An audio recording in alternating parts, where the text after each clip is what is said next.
On today's episode of Dance Med Spotlight, I'm speaking with Kevin Brown. Kevin Brown is an athletic trainer who works in Louisville, Kentucky.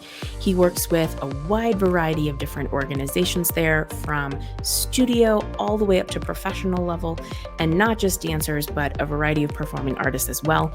He is also the president of the Performing Arts Athletic Trainers Society.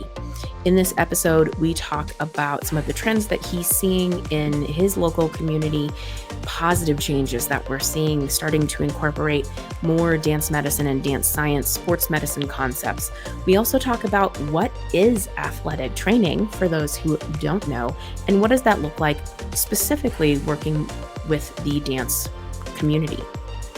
We talk about all of these things and more, so make sure to check out the episode.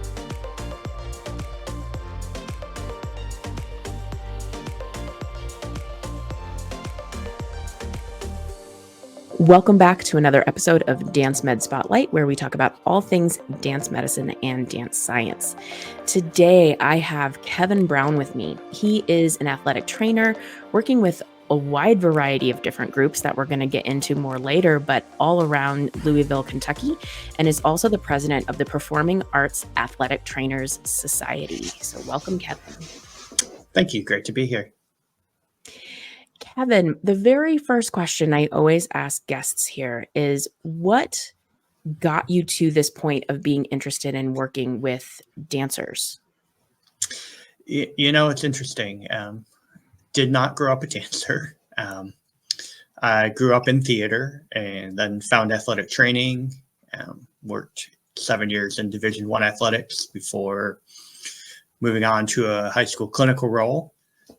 In that position, one of the therapists at the clinic I was working with had been with Louisville Ballet for about 25 years at that point, needed help covering performances. So came down and kind of looked around and said, these are my people. And so since then, just kind of dove headfirst into performing arts medicine, dance medicine. I made the joke that, as immediately decided to do that, I ran out and got my ballet to English dictionary to figure out what was being talked about. But, now I feel like I'm much more confident in dance terminology and just learned as quick as I could. Mm-hmm. That's awesome. And I always love that. I think a lot of folks that end up being on this with me, it's either they were dancers or it's something that they just kind of stumbled upon but fell in love very quickly, which is an awesome thing. So tell me a little bit about what different groups or organizations you spend most of your time working with. So I spend a lot of my time with Louisville Ballet, which is a professional company here in Louisville, about 60 professional dancers. Also spend time with Louisville Ballet School, and then the Vision Dance Center, which is a competition studio here in Louisville. Also work with Actors Theatre of Louisville and various performing arts groups, sometimes Broadway series when they're coming through and not traveling someone. Just a wide variety of performing arts, which I think keeps life interesting for me. Definitely. I love that you have that opportunity to work across a lot of different levels too. And I know your experience as an athletic trainer, you've gone from, kind of the adolescent age range all the way up to professional and even Olympic level athletes that you've worked with. So that's awesome. Tell me a little bit, actually, before we get too far into all of this, if there are people who maybe are not familiar with what athletic trainers do, tell us a little bit about what that may typically look like, and then what that looks like working in the dance community. Sure. Athletic trainers, I tend to like to describe as some combination of physical therapy and emergency medicine. We do a lot of the acute care, emergency care on the field, in the studio, on the stage, as well as preventative care, rehabilitative care, kind of across the board. We have a lot more, I feel like, in-depth education on nutrition, some more of the strength conditioning aspects.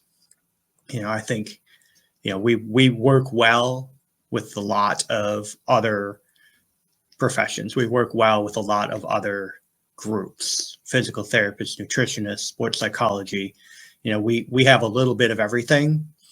Yeah. And I think the key, especially as an athletic trainer, is to know your little bit of everything, but be able to have that resource to say, I'm starting to get a little out of my league. Let me refer you to the sports psychologist, or let me refer you to physician. Let me refer you to physical therapy. Because I think a lot of times, being on the front lines, we have a lot of performers that we're taking care of. I have 65 people at one time on my caseload, quote unquote.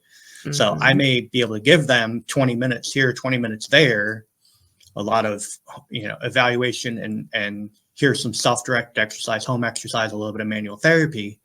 If I've got a performer that needs an hour one-on-one with somebody, I'm typically sending them on to one of the physical therapists that I'm partnered with, because they have a lot more time, and are able to book that time appropriately.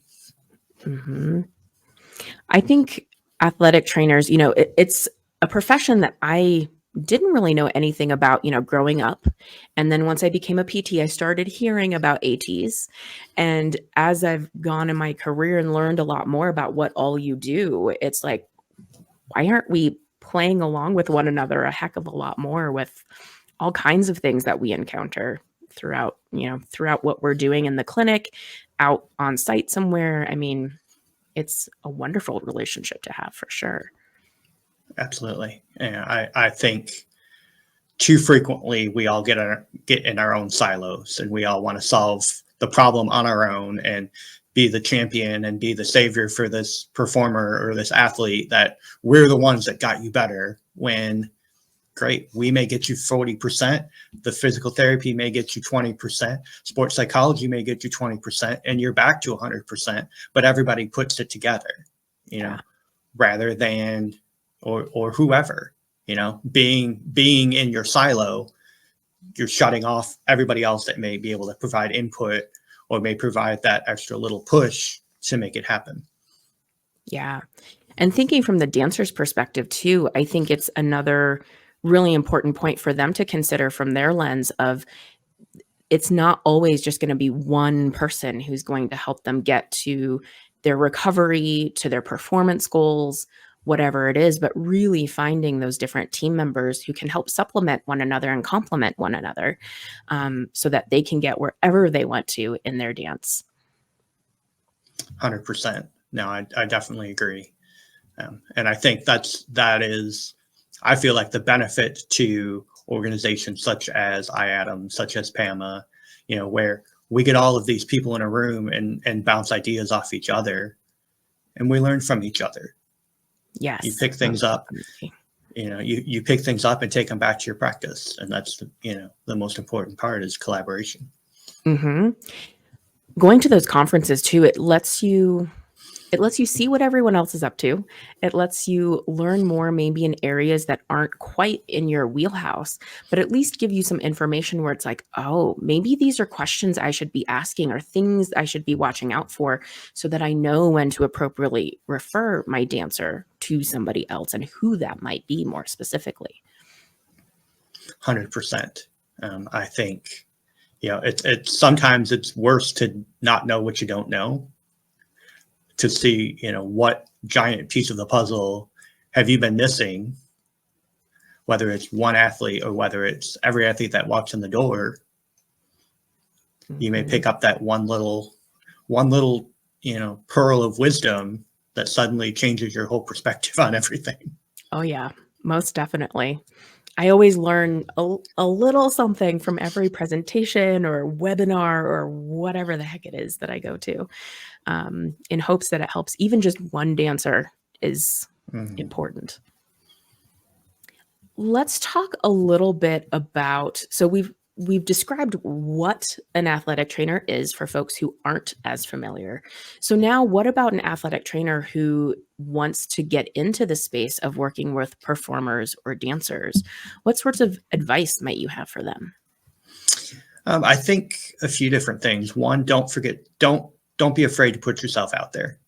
I think, starting small, there's not a lot of full-time performing arts athletic trainers out there. There's not a lot of full-time performing arts PTs out there. Mm-hmm. You know, there's, I think, a lot of athletic trainers, physical therapists, everybody that would love to say 100% of my caseload is performing arts or 100% of my caseload is athletes. It's probably not happening for very many people, if at all, unless you're working directly for a company. You know, if you're working for Cirque du Soleil, if you're working for someplace like that, sure. But if you're in an outpatient practice, you're not seeing that. And so even if you can, you know, keep your skills up, keep your interest there, whether it's going out to a dance studio once a week, once a month, just to do injury prevention talks or check in, you know, that's going to first of all, drive people to your clinic. And it's going to also keep your name in their head. Mm-hmm. So when they do have an injury, oh, you know, I saw that Alyssa, she came in a couple of weeks ago and she seemed to know what she was doing. Let's go find her. And one thing that dance parents love to do is talk to each other. Oh, so yeah. you only need to get one and you've got them all. Most definitely. They are your in. If you can get them to vouch for you, you're set. Absolutely. You know, and then I think the second thing is be ready to make the jump. You know, there are a lot of companies that are looking to hire full-time. Most of them are on tour. And unfortunately, not everybody can tour right now. You know, but if you're, especially those who are young, fresh out of school, don't have a lot of things, you know, tying them down, who's to say you can't jump on a tour right now?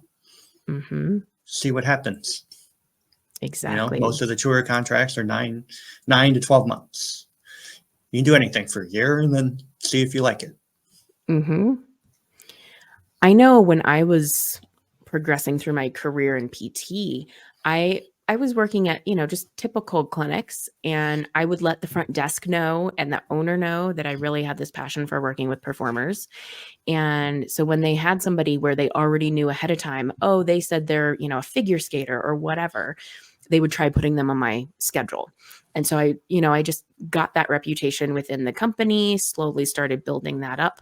And then, you know, get those reps in of working with the different kinds of performers and being able to use the resources at the clinic around me and all of that sort of thing. And then eventually open my own clinic and now really focus on bringing performers and dancers more specifically in. But it was nice having that additional opportunity to try to kind of funnel people towards me a little bit when I was in these larger clinics. Absolutely. You know, I think that's the key. Having employer support, having clinic support, because again, unfortunately, dancers usually aren't injured once, they're injured multiple times. And so if you can get them in the door the first time, you can get them back in the door the next time they have an injury. Mm-hmm. And it's all about creating like those lifetime relationships with the dancer and getting to know them, what they specifically do in their craft and with their artistry and all of that sort of things. And then, you know, if they do, you know, they move around a lot. There's lots of different things that can happen depending on where they are in stages of their career. Being able to then refer them to good people when they've gone someplace else and helping make Absolutely. that connection for them too. Yes, I agree. And I think that's, you know, another benefit of IADAMS, of PAMA, of all of those organizations is you meet people from across the country. So I can suddenly say, oh, you're in Colorado? Let me connect you with Alyssa. Mm-hmm. Or you're going wherever. You know, I feel like we know each other. We know each other everywhere around the country. Yes. There's always somebody. And if there's not, there's somebody that knows somebody. Mm-hmm. Exactly. Yeah, it's been great getting to be involved in the dance medicine community more and getting more connections and all of that, because it only strengthens what I'm able to provide, both from a knowledge standpoint, a network standpoint. You know, there's so many different elements to it. And so, you know, if you're any sort of health and wellness professional wanting to work in this space, get involved in some of these different groups, or, you know, the special interest groups that we'll talk about here more in a minute. But yeah, find those people and start making those connections, because it is invaluable. Absolutely. So tell us a bit about the Performing Arts Athletic Trainers Society. Yes, so the Performing Arts Athletic Trainers Society was started in 2017. A group of performing arts athletic trainers, just kind of looked around, and the National Athletic Trainers Association is great, and we would get every now and then something performing arts on the main platform, but for the most part, as performing arts athletic trainers, we're a small group, compared to athletic trainers at the high school level, athletic trainers at the collegiate level, professional sports level. We're a very small percentage. So, we decided we wanted to form a society or form a group to help provide continuing education for performing arts athletic trainers, focused on performing arts. Mm-hmm. As well as more social opportunities to get to know each other, folks around the country. I think our third big goal has been to help recruit athletic trainers into the profession, as well as those who are interested in performing arts specifically, helping with clinical immersions, things like that, partnering them up. And we are slowly reaching into, hopefully starting to help provide some research as well, research opportunities, and connecting folks looking to do research with folks who are willing to participate. Mm-hmm. Mm-hmm. Yeah, it's so important to have those groups that you can network with, and especially when it comes to research too. If you're not at some sort of facility or, like a medical campus or something like that, where you already have maybe a little bit more access to being able to do research, being able to get groups of people together, because trying to do it on your own is virtually impossible. It feels like it. That is for sure. Mm-hmm. But I think that, the benefit is there are people out there who love to do research and love to help others do research. I know you had Dr. Amagonkar on earlier this year, and he's great at, what do you think about this? Yeah, let's get this together. He's got his lab going and all the things. So yeah, he's one of the most they're out there, enthusiastic and most willing to help researchers that I've met at this point. And honestly, getting to see him present over the last few years as I've been part of IATMS and getting to know him a little bit better, he's one of the reasons where it's like, I've had these ideas of research stuff that I'm interested in, but just the enthusiasm he has about all of it, it's like, no, this can be really cool and exciting. So it's grown my enthusiasm too. Definitely. Let's go back to talking about some of the different groups that you work with, thinking of the professional level ballet dancers, the dancers in training, all of that sort of thing. What are maybe one or two major trends that you see maybe at a couple of different levels of dance training in your practice? I think the important trend that I am seeing is an increase in knowledge, an increase in willing to learn. I think the dancers out there are hungry now. They're hungry to learn anatomy. They're hungry to learn how to take care of themselves. They see some of these professional dancers dancing well into their, 30s, 40s, 50s. I think we have the benefit, being in Louisville, of having Wendy Whalen from Louisville, who, will come by or teach summer intensive, or things like that. And they see you're still dancing in your early 50s. Like, how did you do this? And so I think just hearing from everyone how to keep going, how to be the best dancer they can be, where I think in the past, I think it was just word of mouth. Now they're seeking out the experts, seeking out the people that actually know. Unfortunately, I think sometimes they're also seeking out Instagram and things like that, where they may not be getting the best advice. However, there are good Instagram accounts out there. So I think it's directing them to the correct ones rather than just whoever's sitting there, doing an oversplits with their legs between two chairs, thinking they're getting better. Yes. Yeah, I always encourage my dancers of, yeah, if you see something on Instagram, tell me what it is. I'd love to see what it is that you're looking at. And then having a conversation of, well, these are maybe some elements that aren't so great, or here's something that I really love about this.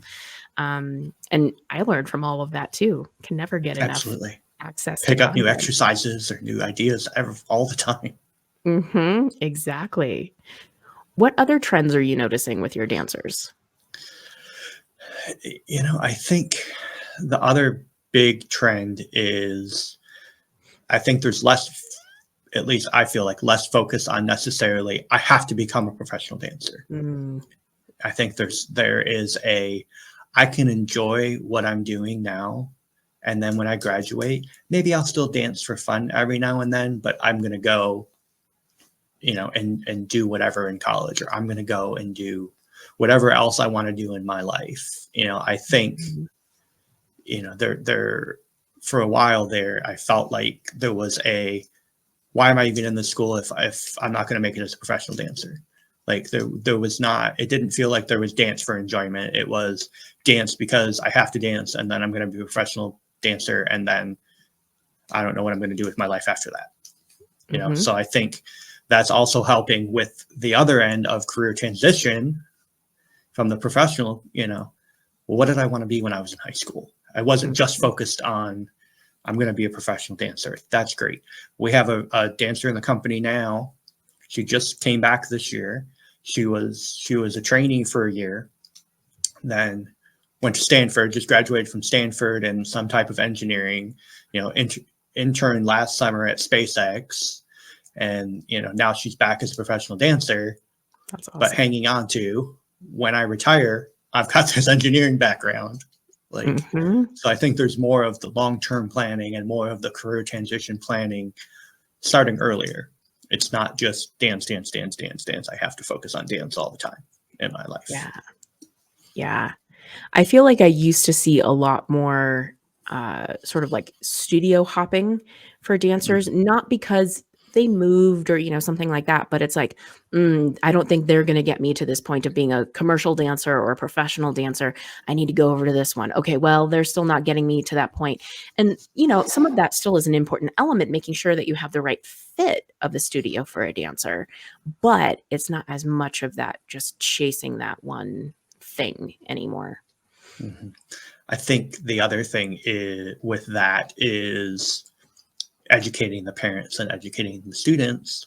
Especially, I feel like our school principal and I have that conversation, every couple of years of, okay, we've got, these, typically we do a screening in January for students that we anticipate are going on point in the fall. So Mhm. they have 8, 9 months to kind of correct whatever, and then we do another screening in August of all the students that are already on point as well as that group. And so having that conversation in January of, I'm not sure this kid's going to get there, along with, okay, but if if they don't go on point here, are they going to go to another studio and just get put on point unsafely? Mhm. Versus if we can keep them here, we can keep them under our thumb a little bit and really guide them through what they're still struggling with. And I think that again goes back to I have to go on point. I'm 12 years old. I have to go on point. That's what the rules say, Right. rather than is this really what you want to do, and B, are you ready? And Mhm. everybody in their own time being ready. Mhm.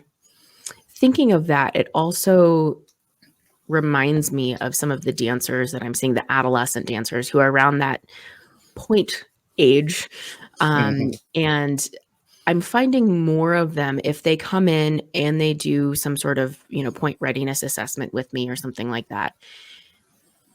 They seem to be more open with the idea of maybe I need more time, or, even some of my dancers who've been dancing for a while and have been on point for a little while. If we're seeing something where we're wondering if point really is the right thing for them and what their body is doing and all of that, sometimes being really, appropriately critical of, maybe this isn't the right thing for me.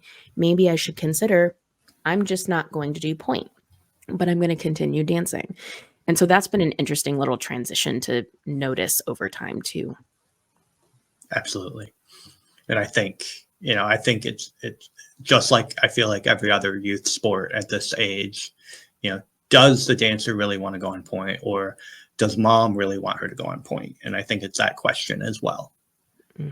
Is it, well, all of my friends are going on point, so I must need to go on point, or my mom really wants me to go on point, so I have to go on point, or I'm ready. I feel like I'm ready and I want to go on point. And so let's do this assessment and see if I'm ready. So sometimes it's fleshing that out a little bit. Yeah. What are their motivators for all of the things? And same with competitions too. I work a lot with competitive dancers, and that sometimes has been a conversation that comes up of, do you really need to do all 13 competitions that your studio is doing this year? Is that really what you want to be doing? Let's talk about what options you have, and, even facilitating some conversations or that kind of thing too. With dance teachers, dance educators, studio owners, anyone sort of in that group, what is maybe a positive change that you've been seeing working with them? And then what's an area that you think maybe needs some additional growth? I think the positive, at least for the Louisville area, I feel like, is a lot of the studio owners are starting to be willing to accept people into the studio. I think a lot of, for a while, and I feel like this is a trend across the country, they don't want a PT to come in. They don't want an athletic trainer. They don't want anybody to come in, because that might change what people think about my teaching, or, they're going to find all the faults with everything that I'm doing. Yeah. When in reality, it's about, kind of helping them get their students better. Finding those weaknesses. How can we target? How can we get it better? Let's talk about nutrition. Let's talk about all the things. So I think that's a positive change that I've seen, at least, is that a lot of the teachers are much more willing to have us in. I think the flip side is there are still some teachers that aren't interested. And I think, bringing the dancers around some of the times, I think, and I know we all get the, okay, they gave me a home exercise program, but I don't have time to do it. And, so I just don't. And then they come back, and then same thing. And then they kind of get that, red face, shy look when you ask them how the program's going, and so you get to reinforce it. But, I think in general, they're also slowly understanding. I always laugh, and I'm sure, every therapist and athletic trainer and everybody gets the same thing, but I get, well, I did those exercises you gave me and now I'm better. And I always like to say, I'm glad you sound so surprised. Exactly. It's like, yeah, that was sort of the point. It actually worked. You actually know what you're talking about. Shock. Yes. Well, and I think, one of the positives too of more of the studios being open to having people come in, open to some of the different education around dance science and sports science and all of these things that we can infuse into what we're doing with dancers. As that starts to become more mainstream, it also has the potential to become more of an expectation of what is involved at a studio. So then when parents are looking for studios for their kids, they're doing their homework and they go, well, this one really seems to have an emphasis on wellness for the dancer. This other one, I don't really see evidence of that. And it might help push the tide a little bit more towards including all of that.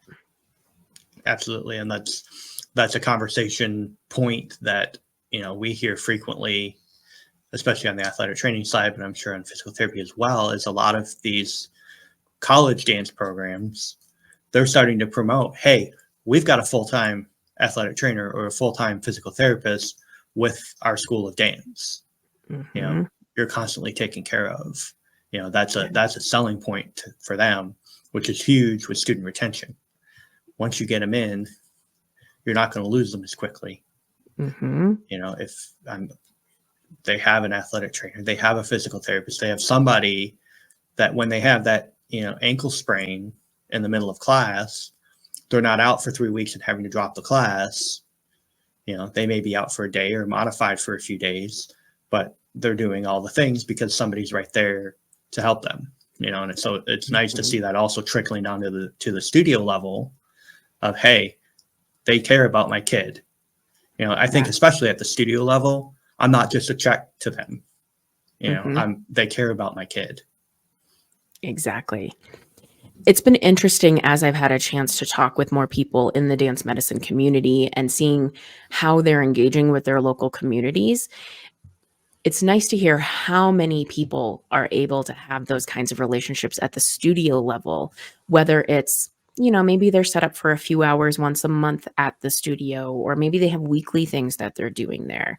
Maybe they have some on-site coverage during shows or something during available competition season, a lot of different things like that I know for me growing up as a dancer, I didn't even know there were any specialists, much less they weren't anywhere at any, on site anywhere or anything like that I was ever aware of. Yeah, so it's definitely, that's definitely a benefit. It's a change that's happening again, and I think, Doctors for Dancers is doing great, trying to help competitions out with someone to cover. Mm-hmm. And I'd love to see that continue to expand. Mm-hmm. And having been on site at some of those competitions, man, they need us. Oh boy. That's for sure. And like one of the things that I do is so besides kind of traditional studio-based dance, I also do swing dancing. And so for years since I've had my practice, I set up on site at competitions here in town when I'm at them. And always just, I have my table open and I have open hours and that kind of thing. And so whether it's they need a little recovery because they've been pushing themselves a lot, or they think they've hurt themselves and they want to get checked out, wherever they are and all of that, I can be there to provide, even if it's 15 minutes of something, just making sure that they're feeling their best and performing their best. And it's definitely become something where it's sort of expected that I'm going to be there. I remember I had to miss one a couple of years ago and I got all of these messages from people going, "Aren't you going to be here?" Like, no, I'm sorry. I need you. I need to find some other friends to come and help cover some of the events. But even thinking of the other genres of dance too, making sure that all the people who want some of the benefits of what we're able to provide, having it available somehow for them is so important. Absolutely. It's always nice to be needed. Right. Yes. Let's see. Let's go back to this idea of point readiness. I know looking at research, there's a lot that we have learned as far as what can be a good correlate for readiness for a dancer. There are also definitely gaps. What are some things that you maybe prioritize as being important things when you're looking at dancers for that purpose? I think, the point readiness test, the pencil test, topple test, airplanes, all of those are great. I personally feel like a good cardiovascular base has been huge, for our dancers to be successful. Yeah. Especially, as they're coming into, a professional company, going, maybe not necessarily transitioning from into point, but transitioning from a pre-professional to professional, that cardiovascular base, because you get into, all sorts of core work in these big ballets, and it's 5, 6, 7 minutes of sprinting, and so I feel like, having a good cardiovascular base is definitely beneficial. Yeah. And that's something that we know from research too, is an area that dancers tend to be a little more lacking on, maybe compared to some other things that we consider. And even though like dancers work super hard and you can be dancing and you're gassed at the end of it, but if you can improve that cardiovascular fitness, it makes it all so much easier. And then you don't feel like you're dying at the end of Swan Lake or something like that. Yes. And I think the other thing is definitely single leg balance, eyes closed, single leg balance. We presented that research at IADMS this year. Mm-hmm. Our younger dancers were 7 times more likely to have a time loss or a significant modification injury on the right and 10 times on the left if they couldn't single leg balance for 30 seconds. Mm-hmm. And so I think just knocking that out, that's an easy one, but getting that balance, eyes closed balance. I think dancers on the whole, you spot so often, you're used to using your eyes. You take that vision away and all of a sudden they can't balance. Mm-hmm. Exactly. Which leads to injury. Yeah. Whether it's costuming that maybe is blocking vision, running around backstage in the dark, like there's so many times where that becomes really important, but I feel like rarely trained, just in the studio. I do have one studio that I work with where one of the things they regularly incorporate in ballet at the bar is closing their eyes. And when I've heard that from their dancers, I always just get so excited of, yay, someone's incorporating that somewhere. Someone's listening. Mm-hmm. Exactly. At this point, I think it is a wonderful opportunity for a special segment on the show.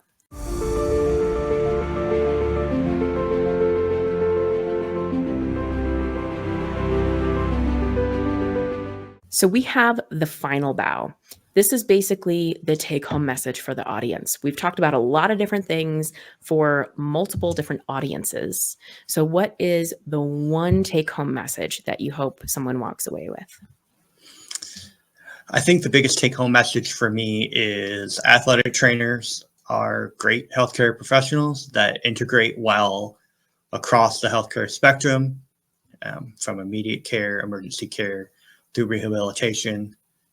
So find yourself an athletic trainer and work together with them for the better of your patient population. Yes, I love that and totally second that sentiment. And then the last thing that I have for you is the shameless plug. So if there's anything that you want to promote, whether it's for yourself, an organization that you work with, anything that you want to share with the audience, now is your opportunity. Yeah, I think that our every year we do our Performing Arts Athletic Trainer Society virtual symposium, which is coming up on February 24th. It's a Saturday. And this year our topics are caring for the circus artist and nutritional and wellness considerations, and then supplemental training for performing artists are kind of our 3 big topics. I think we have talk coming up on pelvic floor, all integration. So it's going to be a great symposium. Would love to have everybody there.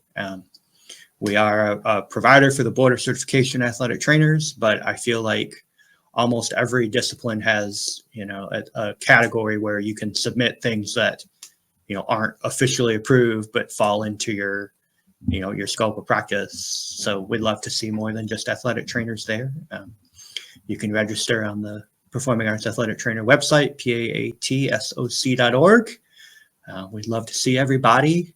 It looks like it's going to be another great symposium. Our education committee did a great job of getting all sorts of great speakers. Amazing. Yeah, I'll make sure to share that information out too so that they can find it that much easier and go register for the event because it sounds awesome. Absolutely. Well, Kevin, thank you so much for your time this morning. I really enjoyed our talk and can't wait to go check out more about the event coming up next year and see if I can get it on my schedule. Absolutely. Hope to see you there. All right, let me pause. Dance Med Spotlight is hosted and produced by Alyssa Arms. We discuss all things dance medicine. This has been another episode from Dance Med Spotlight. The Dance Met Spotlight is intended for educational purposes only. No clinical decision-making should be based solely on one source. While care is taken to ensure accuracy, factual errors can be present.